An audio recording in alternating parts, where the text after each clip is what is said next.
இன்றே டவுன்லோட் செய்து உங்கள் ஃபேவரட் ஷோக்களை என்ஜாய் பண்ணுங்க. அண்ணா ஆ, மேடம். நீங்க போய் உட்காருங்க, நாங்க தேடி எடுத்துட்டு வரோம். இல்ல நானே தேடி எடுத்துறேன். அட பரவாயில்ல சார், நீங்க இருங்க, நாங்க எடுத்துக்கிறோம். நாங்க பாத்துக்கிறோம். நாங்க பார்த்து எடுத்துக்கிறோம்.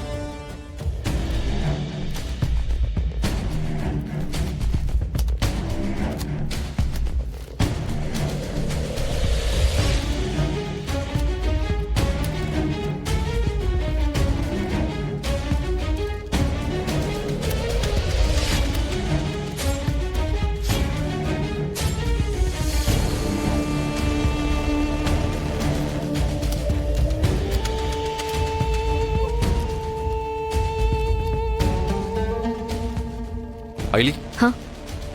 இத பாரு.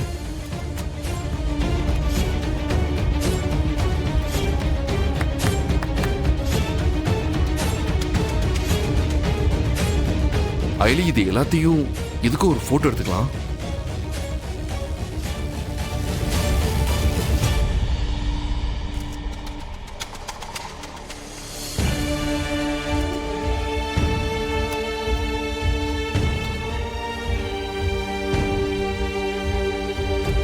அண்ணா, ஆ? உங்களுக்கு என் அம்மாவை தெரியுமா? பெருசா பழக்கம் இல்ல மேடம். அவங்க வேற லிமிட்ல இருந்தாங்க, நான் வேற லிமிட்ல இருந்தேன். ஆனா அவங்கள பத்தி நிறைய கேள்விப்பட்டிருக்கேன். அவங்க இருந்த வரைக்கும் இந்த சிட்டில ரவுடிங்க தொல்லையே இருந்ததில்ல. அவங்க எல்லா ரவுடிங்களுக்கும் சிம்ம சொப்பனமா இருந்தாங்க. எல்லா ஏரியா ஸ்டேஷன்லயும் அவங்கள பத்தின பேச்சு தான் எப்பயுமே ஓடிக்கிட்டு இருக்கும். ஆனா அவங்களோட முடிவு தான் எங்களுக்கெல்லாம் குழப்பமாவும் ஆச்சரியமாவும் இருக்கு. சார், உங்களுக்கு இவரை பத்தி வேற எதுவும் தெரியாதா? அதான் சொன்னனே சார், அவங்கள பத்தி எனக்கு வேற எதுவும் பெருசா தெரியாது. போன வாரம் நான் கோயம்பேடு பஸ் ஸ்டாண்டு போயிருந்தப்ப அர்ச்சனா மேடம் கிட்ட டிரைவரா வேலை பார்த்த ராஜேந்திரனை பார்த்தேன்.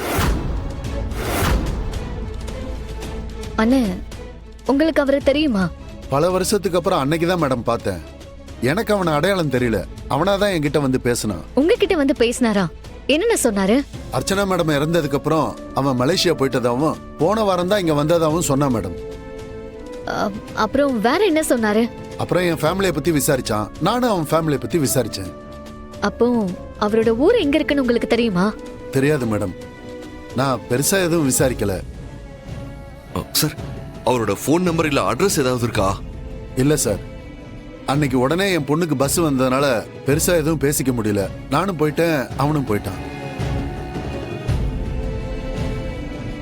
அடுத்த தடவை அவனை பார்த்தா அவனை பத்தின டீடைல்ஸ் கிடைச்சா வாங்கி வைக்கிறேன். சரிங்கண்ணே, நாங்க போயிட்டு வரோம். ரொம்ப தேங்க்ஸ். Okay madam. வரேன் சார். ம்.